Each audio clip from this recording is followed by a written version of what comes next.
They say you should be careful what you wish for, especially on Christmas Eve. All I wanted was silence.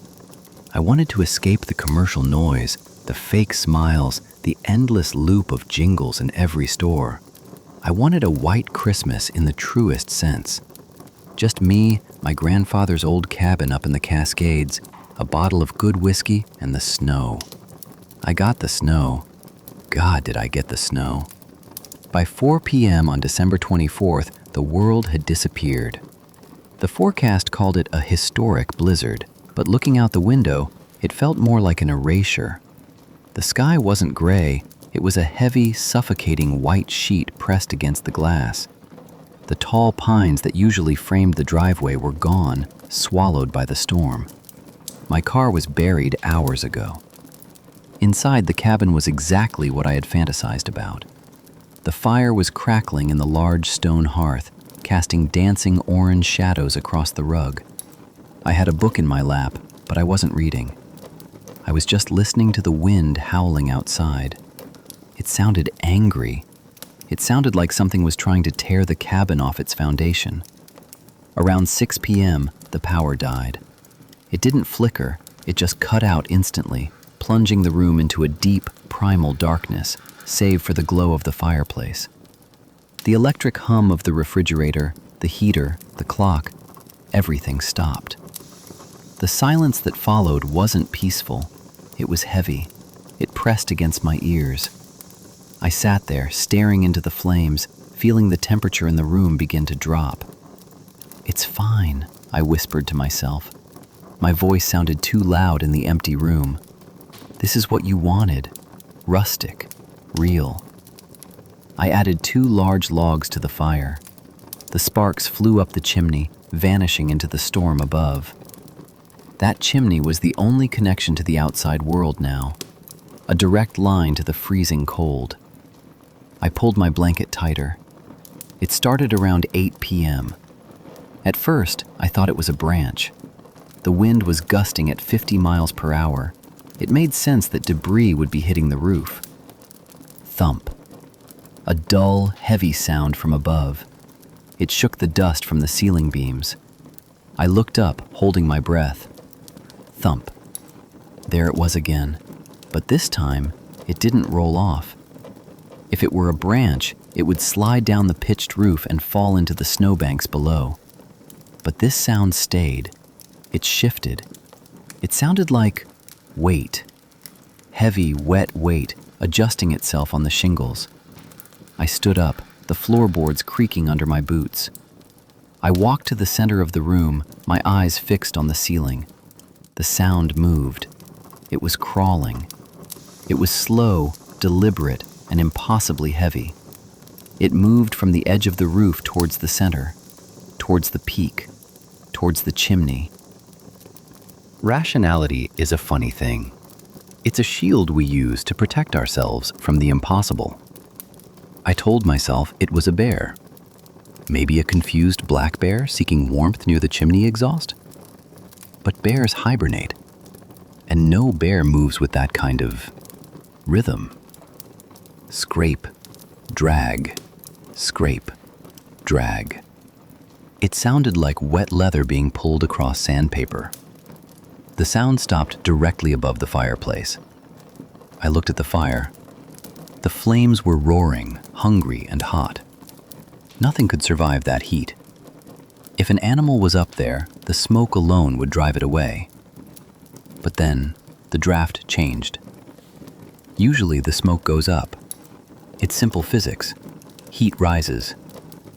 But suddenly, a puff of gray smoke billowed back into the room, coughing out of the hearth. The fire sputtered. It was as if something large had partially blocked the opening at the top. I coughed, waving my hand in front of my face. "Get out of here," I yelled at the ceiling. "Go on." I grabbed the iron poker from the fireplace tool set. It felt heavy and cold in my hand. I banged it against the metal flue of the chimney. Clang, clang, clang. "Get away!" The silence returned. For a moment, I thought I had won. I thought the animal had scurried off. I let out a breath I didn't know I was holding. I turned back to the sofa, my heart rate slowly coming down. And then, I heard it. A sound that made every hair on my arm stand up. It wasn't a roar. It wasn't a growl. It was a laugh. But not a human laugh. It was a wet, clicking sound, mimicking the cadence of laughter. It sounded like stones grinding together in a throat filled with fluid. It came down the chimney, echoing off the brickwork, amplified by the acoustics of the stone. It was mocking me. I froze. My grip on the iron poker tightened until my knuckles turned white. The wind outside howled again, but I wasn't listening to the wind anymore. I was listening to the scratching. It was no longer on the roof. The sound was coming from inside the chimney stack. It was squeezing itself in. I stared at the fire. It was a blazing inferno. No living thing could descend through that fire. It was impossible. Unless the thing didn't care about the heat. Or unless the thing didn't have skin to burn. A clump of soot fell into the fire. Hiss. Then another. Then a chunk of something that looked like black sludge dropped onto a burning log. It sizzled, releasing a smell that hit me like a physical blow. It didn't smell like wood smoke. It smelled like sulfur, copper, and old, rotting meat. I gagged, pulling my shirt over my nose. "What are you?" I whispered. The scratching grew louder. Closer. It was descending. I needed to block it. I didn't have a weapon, I didn't have a phone, and I couldn't leave the cabin without freezing to death in 10 minutes. My only defense was the fire. I ran to the wood pile in the corner. I grabbed every log I could carry.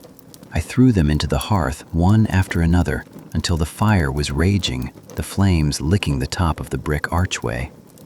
I wanted to create a wall of heat, a barrier of pure thermal energy. "Burn!" I screamed. "Burn, damn you!" The sound in the chimney changed. It wasn't just scratching anymore, it was shifting, like bones breaking and resetting. It sounded like a large bag of wet meat being forced through a tight rubber tube. Squish, crack, pop. It was getting closer. The smoke in the room was getting thicker, stinging my eyes, filling the cabin with that vile, rotten stench. Then, the first physical sign appeared. A hand, or what looked like a hand. It dropped down from the darkness of the flue, dangling just above the flames for a split second before jerking back up. It was long, too long. The fingers had too many joints. The skin, if it was skin, was the color of charcoal, slick and oily. It didn't look burned. It looked like it was made of the soot. I scrambled backward, tripping over the rug and landing hard on my elbows. I scrambled away, crab walking until my back hit the far wall. "No, no, no!" The thing spoke again. That same clicking, wet voice. It echoed from the hearth. Naughty. It wasn't mimicking laughter anymore. It was mimicking words. It had heard the stories. It knew the lore. It was playing with me. Another clump of soot fell. Then, a long, black leg swung down, finding purchase on the brick interior of the fireplace, right in the middle of the flames. The fire licked at the limb, but the limb didn't blister. It just absorbed the shadows. The creature was coming down. The fire wasn't stopping it. The fire was just lighting its stage. I looked around the room frantically. The kitchen, the knife block. I scrambled to my feet and ran to the kitchen counter. My hands were shaking so bad I knocked the whole block over. I grabbed the biggest chef's knife I could find. It felt like a toy. It felt ridiculous. What was I going to do? Stab a nightmare? I dragged the heavy oak dining table across the floor. It shrieked against the wood. I pushed it in front of the fireplace, creating a barricade. It was futile. I knew it was futile, but my lizard brain demanded I do something. Then the fire died. It didn't fade out. It was smothered. Something massive had dropped fully into the hearth, crushing the logs, cutting off the oxygen. The room plunged into near total darkness, the only light coming from the dying embers peeking out from under the bulk of the creature. In the red glow of the embers, I saw two eyes open in the fireplace. They weren't red. They weren't yellow. They were entirely white, like two snowballs in a pile of coal. They blinked, and they were looking right at me. The creature uncoiled itself from the fireplace. It unfolded like a spider, limbs snapping into place. It was tall, unnaturally tall. Its head scraped the timber beams of the ceiling as it stood up. It was gaunt, looking like a skeleton wrapped in oil-soaked rags. It stepped over the barricade I had built. The heavy oak table meant nothing to it. It simply stepped over it, its long legs clearing the obstacle with graceful, terrifying ease. I was pressed against the kitchen cabinets, gripping the knife with both hands. I couldn't breathe. I couldn't scream. My vocal cords were paralyzed by a fear so primal it felt like freezing water in my veins. It walked towards me. It didn't stomp. It was silent. For something so large, it moved like smoke. It stopped 3 feet away from me. The smell was unbearable now, the scent of ancient decay. It leaned down, its spine cracking audibly, bringing its face level with mine. It didn't have a nose, just 2 slits, and its mouth was a jagged line stitched shut with what looked like coarse black thread. It tilted its head. It observed me. It was studying my terror. It seemed to feed on it more than it wanted my flesh. It raised one of those long, multi-jointed fingers and reached out. I flinched, closing my eyes, waiting for the pain, waiting for the end. But the pain never came. I felt a cold, wet touch on my forehead. A single tap. "Nice," it hissed. The voice didn't come from a mouth. It vibrated from its chest. "For now." Then it turned around. It didn't attack.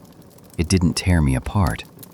It simply turned its back on me, walked to the front door, unlocked the deadbolt with a delicate twist of its claws, and opened it. The blizzard roared into the room, snow swirling in instantly. The creature stepped out into the white void. It stood there for a second, silhouetted against the storm, a black tear in the fabric of the night. Then it walked into the snow and vanished. I didn't move for hours. I stood in the freezing kitchen, the door wide open, the snow piling up on the rug, the knife still clutched in my frozen hands. Morning came eventually. The sun rose on a world that was blindingly bright and deceptively innocent. The storm had passed. The sky was a crisp, perfect blue. I hiked out. I didn't wait for the plows. I put on my snowshoes and walked 6 miles to the nearest main road until a salt truck picked me up. The driver asked me what happened, why I looked like a ghost. I didn't say a word. I sold the cabin 2 weeks later. I sold it for half its value just to get rid of it fast. The new owners, a nice young couple, they sent me a letter recently. They wanted to thank me. They said they loved the rustic charm. But there was a P.S. at the bottom of the letter. P.S. The grandkids love it, but they keep asking about the big Santa they hear on the roof at night. Kids have such wild imaginations, don't they? I haven't slept a full night since. Every time I hear a thud on the roof, every time the wind howls down a chimney, I know. He has a list, and I'm pretty sure I'm still on it. Merry Christmas.